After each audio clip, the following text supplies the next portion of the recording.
పెద్దలు జగన్మోహన్ రెడ్డి గారు నాకు ఇచ్చిన రీజనల్ కోఆర్డినేటర్ బాధ్యతలో భాగంగా ఈరోజు నెల్లూరు జిల్లాకు రావడం జరిగింది. ఈరోజు జిల్లా అధ్యక్షులు గోవర్ధన్ రెడ్డి అన్న ఆధ్వర్యంలో ఈరోజు అందరూ కూడా ఇక్కడ కలవడం జరిగింది. వైసీపీ అధికారంలోకి రావాలంటే 2019లో ఏ విధంగా నెల్లూరు పార్లమెంటు కానీ అదేవిధంగా తిరుపతి పార్లమెంట్లో సంపూర్ణంగా ఏ విధంగా రిజల్ట్స్ వచ్చాయో అదేవిధంగా వచ్చేదానికి అందరూ కూడా కలిసికట్టి కృషి చేస్తాము. మొట్టమొదట బాధ్యతగా జిల్లాలో క్యాడర్కు ఎక్కడ ఏ సమస్య వచ్చినా కూడా అందరూ కూడా కలిసికట్టుగా ఆ సమస్యలన్నీ కూడా పరిష్కరించేదానికి కృషి చేస్తామని చెప్పి కూడా నేను తెలియజేస్తా ఉన్నాను. అదేవిధంగా ఈ మధ్యలో పెట్టిన తప్పుడు కేసులు కానీ అదేవిధంగా సోషల్ మీడియాలో పెట్టిన కేసులు కానీ ఏ సమస్య వచ్చినా కూడా ఎక్కడ ఏ సమస్య వచ్చినా కూడా లేదా ప్రజలకు ఏ విధమైన సమస్యలు వచ్చినా కూడా జిల్లా వైసీపీ నాయకత్వం అందరూ కూడా కలిసికట్టుగా ఆ సమస్యలు పరిష్కరించేదానికి కృషి చేస్తాము. ఈరోజు మొట్టమొదటి మీటింగు క్యాడర్కి మొదటి ప్రాధాన్యత ఇచ్చి పార్టీకి పూర్వ వైభవం వచ్చే విధంగా కృషి చేయాలని చెప్పి కూడా మేమందరూ కూడా నిర్ణయం తీసుకున్నాం. Thank you. సరే, స్కిల్ డెవలప్మెంట్ కేసులో మాజీ ముఖ్యమంత్రి ప్రస్తుత ముఖ్యమంత్రిని జగన్మోహన్ రెడ్డి ఫైల్ మాయం చేసి కేసులు ఎక్కి జైల్లో పెట్టారని ఇవన్నీ ఇప్పుడు అధికారంలో వచ్చినాక చంద్రబాబు నాయుడు గారు అన్నీ కూడా చెప్తారు. ఇవన్నీ కూడా కేసులు అయినాయి. ఈడీ స్టేట్ గవర్నమెంట్ చేతిలో లేదు. అదేవిధంగా ఇదివరకు ఈడీ పూర్తిగా ట్రైల్ ఆఫ్ మనీ కూడా తీసింది. సో ఇవన్నీ కూడా ఇప్పుడు అధికారంలోకి వచ్చినాక ఇవన్నీ మాట్లాడినా కూడా కోర్టుల పరిధిలో ఉంది కాబట్టి కోర్టు పరిధిలోనే తెలుతుందని చెప్పి కూడా నేను తెలియజేస్తాను. రాష్ట్ర వ్యాప్తంగా వైసీపీకి సంబంధించి ఎవరైతే పోస్టింగ్స్ గతంలో పెట్టారో వాళ్ళందరినీ కూడా వరుసగా అరెస్టులు చేస్తున్నారు. ఒకటైతే వాస్తవం అండి, ఈరోజు పోస్టులు అంటే జగన్మోహన్ రెడ్డి గారు ముఖ్యమంత్రిగా ఉన్నప్పుడు అనరాని మాట్లాడినారు, రకరకాల పోస్టింగ్లు అన్నీ పెట్టినారు. ఇప్పుడు ప్రభుత్వాన్ని నిలదీసే పరిస్థితి వస్తే మీరు ఎందుకు ఈ విధంగా తప్పు చేస్తున్నారంటేనే ఈరోజు రకరకాల కేసులు పెట్టి ఈరోజు సోషల్ మీడియా యాక్టివిస్టులు కానీ అదేవిధంగా కార్యకర్తలని ఈరోజు రకరకాలుగా ఒక భయభ్రాంతులు గురి చేసే విధంగా స్టేషన్లు తిప్పి ఇవన్నీ కూడా చేస్తున్నారు. వీటిని ధీటుగా ఎదుర్కొంటాము. ఈరోజు జగన్మోహన్ రెడ్డి గారు ఖచ్చితంగా అందరు కూడా అండగా నిలబడతానని చెప్పి మాట కూడా ఇచ్చినారు. సో సోషల్ మీడియా యాక్టివిస్ట్ అందరికి కూడా పార్టీ ఖచ్చితంగా వాళ్ళకి సపోర్ట్గా ఉంటుందని చెప్పి కూడా నేను తెలియజేస్తాను.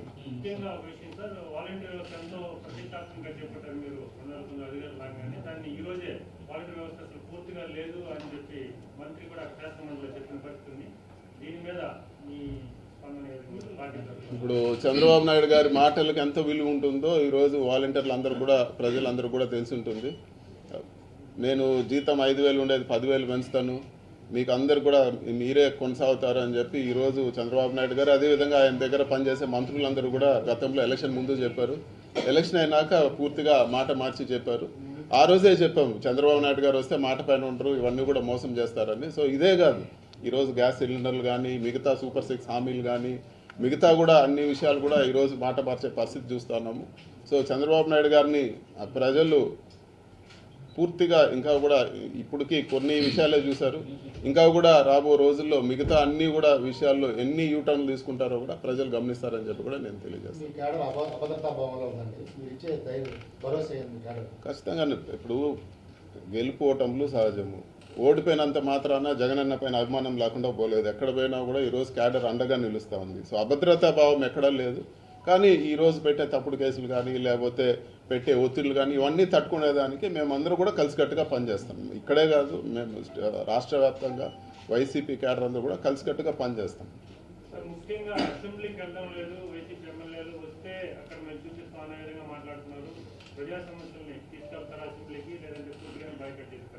ప్రజా సమస్యలు అసెంబ్లీలోనే అదేవిధంగా కౌన్సిల్లో కూడా ఇచ్చేస్తారు. ఈరోజు ప్రతిపక్ష హోదా ఇవ్వాలి. ప్రతిపక్ష హోదా లేకుండా ఏమని మాట్లాడతారు? ప్రజా సమస్యలు ఎలా టేకప్ చేస్తారు? ప్రతిపక్ష హోదా ఇస్తే చంద్రబాబు నాయుడు గారికి ఏమి డబ్బులు ఇచ్చే పని లేదు కదా, దానివల్ల ఆయనకు నష్టం లేదు కదా. అవకాశం ఇచ్చినట్లు ఈరోజు ప్రతిపక్ష హోదా ఇస్తే ఖచ్చితంగా అందరూ అటెండ్ అవుతారు. ఈరోజు ప్రజల మ్యాండేట్ తీసుకొని మేము వచ్చినాము. ఈరోజు కౌన్సిల్లో ప్రతిపక్ష హోదా ఉంది, అటెండ్ అవుతా ఉన్నాము, మాట్లాడే అవకాశాలు వస్తూ ఉన్నాయి. అదే కదా మేము కూడా అసెంబ్లీలో మాట్లాడుతూ ఉన్నాము.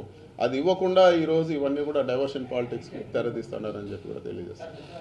ఈరోజు మొట్టమొదటిసారిగా నెల్లూరు జిల్లా పర్యటనకు వచ్చినటువంటి రీజనల్ కోఆర్డినేటర్ గౌరవ పార్లమెంట్ సభ్యులు మిథున్ రెడ్డి గారికి స్వాగతం పలుకుతూ అనేక విషయాల మీద అందరూ స్థానిక నాయకులతో చర్చించడం జరిగింది. పార్టీ బలోపేతం దిశగా అందరి లక్ష్యం వైఎస్ఆర్ కాంగ్రెస్ పార్టీ ఈ జిల్లాలో ఏకత్రాటి మీద నిలిచి గతంలో ఏ విధంగా అయితే 100% విజయాలు సాధించిందో అదేవిధంగా భవిష్యత్తులో 100% విజయం సాధించే దిశగా జగన్మోహన్ రెడ్డి గారిని మరలా ముఖ్యమంత్రి పీఠం మీద కూర్చునేటువంటి విధంగా చర్యలు చేపట్టాలనేటువంటిది ప్రధానమైనటువంటి లక్ష్యం. అందులో భాగంగా ఆ విధంగా ముందుకు తీసుకెళ్లాలనేటువంటి ఆలోచనతోనే ఈరోజు ఆయన సమీక్షించడం జరిగింది. కాబట్టి అందరూ పాల్గొని దీన్ని విజయవంతంగా నిర్వహించినందుకు మరొకసారి మిథున్ రెడ్డి గారికి, నియోజకవర్గాల ఇన్ఛార్జీలు, సీనియర్ నాయకులు, చేసినటువంటి పాత్రికేయ మిత్రులందరికీ పేరు పేరున నా హృదయపూర్వకమైనటువంటి ధన్యవాదాలు తెలియజేస్తున్నాను. ఒక్క నిమిషం అనిల్ గారు మాట్లాడండి.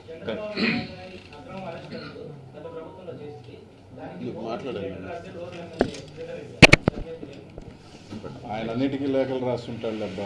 వైసీపీలో ఉన్నప్పుడు అట్లా రాస్తాడు, ఇప్పుడు రాస్తాడు. కానీ దాని గురించి ఎందుకు, ఏదైతే ఈరోజు జగనన్న ఆదేశాల మేరకు ఈరోజు రీజనల్ కోఆర్డినేటర్గా మిథునని ఈ జిల్లాకు వేయటం సంతోషం. అందులో భాగంగా మొట్టమొదటిసారిగా ఈరోజు అందరం కూడా కలిసి ఈరోజు మీటింగ్ పెట్టుకోవడం జరిగింది. తప్పకుండా ఏదైతే 2014-19లో ఏ విధంగా పోరాటం చేసి 2019లో జిల్లాలో 10కి 10 సీట్లు వచ్చేదానికి ఎంపీలు కూడా అదేవిధంగా మళ్ళీ కూడా అందరం కలిసికట్టుగా వైఎస్ఆర్ కాంగ్రెస్ పార్టీని బలోపేతం చేసుకుంటూ మళ్ళీ అధికారంలోకి వచ్చే దిశగా కూడా తప్పకుండా కూడా ముందుకు వెళ్తాం. అలాగే సోషల్ మీడియాకి సంబంధించి ఏ విధంగా ఈరోజు అరెస్టులు ఒకరో ఇద్దరో నిజంగా పొరపాట్లు జరుగుంటే దాన్ని బూచిగా చూపించి ఈరోజు ఎవరు పోస్టింగ్ పెట్టినా కూడా ఈరోజు దాన్ని అరెస్ట్ చేసి ఒక దగ్గర కాకుండా రాష్ట్రం అంతా తిప్పి సునకానందం పొందుతూ వైఎస్ఆర్ కాంగ్రెస్ పార్టీ కార్యకర్తల ఆత్మస్థైర్యం దెబ్బతింటుంది. వైఎస్ఆర్ కాంగ్రెస్ పార్టీ కార్యకర్తలు ఇంకా భయపడి పోస్టులు పెట్టరు. ఏ విధంగా పార్టీని అణిచివేసేస్తే 4 కేసులు పెడితే భయపడే పార్టీ ఇది కాదు. ఎందుకంటే మా నాయకుడిని ఎన్ని రకాలుగా హింసించి ఎన్ని రకాలుగా ఇబ్బందులు పెట్టి 16 నెలల్లో జైల్లో పెట్టి అయినా కూడా నిలబడి ఈరోజు అధికారంలోకి వచ్చి ముఖ్యమంత్రి అయిన నా పార్టీ ఇది వైఎస్ఆర్ కాంగ్రెస్ పార్టీ. కాబట్టి ఈ విధంగా బుడ్డ కేసులు లేదంటే పాత కేసులు ఏదైనా ఉంటే తీసుకొచ్చి వీళ్ళ పేర్లు పెడదాం వాళ్ళ పేర్లు పెడదాం అంటే భయపడే వాళ్ళు ఏమీ కాదు. తప్పకుండా ఈరోజు వాళ్ళు ఎన్ని రకాలుగా నిజంగా తెలుగుదేశం పార్టీ ఎన్ని రకాలుగా సోషల్ మీడియాలో పెడతా ఉన్నా కూడా గతంలో మేము అనుకోని ఉంటే ఇంకా 10 ఇంతలు పెట్టుండొచ్చు. రైట్, ఈరోజు మీరు ఒక దారి చూపించారు, ఈరోజు మీరు మాకు ఒక లైన్ గీశారు. ఆయన చెప్పినట్టు ఇంకా 4 సంవత్సరాల్లో మళ్ళీ వైఎస్ఆర్ కాంగ్రెస్ పార్టీ అధికారంలోకి వస్తుంది. తప్పకుండా మూల్యం ఇంతగా 10 ఇంతలు కూడా వాళ్ళు కూడా చెల్లిస్తారు. అందరికీ అండగా ఉంటాం. ప్రతి ఒక్క కార్యకర్తకి ఏ ఇబ్బంది జరిగినా కూడా అన్ని రకాలుగా కూడా వాళ్ళకి మద్దతుగా నిలుస్తాం. ఈ జిల్లాలో అందరం కూడా ఇన్ఛార్జీలు కావచ్చు, అందరం కూడా ఒక్క దాటి మీద ఒక సమస్య వస్తే అందరం కలిసికట్టుగా పోరాటం చేస్తామని చెప్పి తెలియజేసుకుంటున్నాం. ఈ తాటాకి చెప్పులకి బుడ్డ బెదిరింపులకి మీరేదో కేసులు పెడితేనో లేకపోతే 10 జైలు తిప్పితేనో భయపడిపోయే రకాలు కావు. కానీ దీంట్లో ఒక చిన్నది అంటే మీకు నిజంగా చిత్తశుద్ధి ధైర్యం ఉంటే 175 మంది ఎమ్మెల్యేలుగా పోటీ చేశాం, 25 మంది ఎంపీలుగా పోటీ చేశాం. మా మీద ఏ కేసులైనా పెట్టుకోండి. చదువుకునే పిల్లలు మామూలుగా పార్టీకి మద్దతుగా కూడా ఒక పోస్ట్ పెట్టినా కూడా వాళ్ళని అరెస్ట్ చేసి వాళ్ళ జీవితాలతో ఆడుకుంటున్నారు. మీరు ఈరోజు మీకు ధైర్యం ఉంటే ఎమ్మెల్యేలుగా ఉన్న వాళ్ళని మంత్రులుగా ఉన్న వాళ్ళు మా మీద 100 కేసులు పెట్టుకోండి, మేము పోరాడతాం కొట్లాడతాం. అంతేగాని చిన్న వాళ్ళు చదువుకున్న వాళ్ళు ఏదో పార్టీకి మద్దతుగా అమ్మఒడి పథకాల మీద వీరి పథకాల మీద కూడా పెడుతుంటే కూడా కేసులు పెట్టి నిజంగా సునకానందం పొందుతూ ఉన్నారు. తప్పకుండా అంతకంత కూడా ఆ పార్టీ నాయకులు ఏదైతే ఈరోజు ఉన్నారో తప్పకుండా రానున్న రోజుల్లో తప్పకుండా అనుభవిస్తారని తెలియజేస్తున్నాం.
మరెన్నో వీడియోల కోసం మా ఛానల్ ని సబ్స్క్రైబ్ చేసుకుని పక్కనే ఉన్న బెల్ ఐకాన్ ని క్లిక్ చేసి యాక్టివేట్ చేసుకోండి.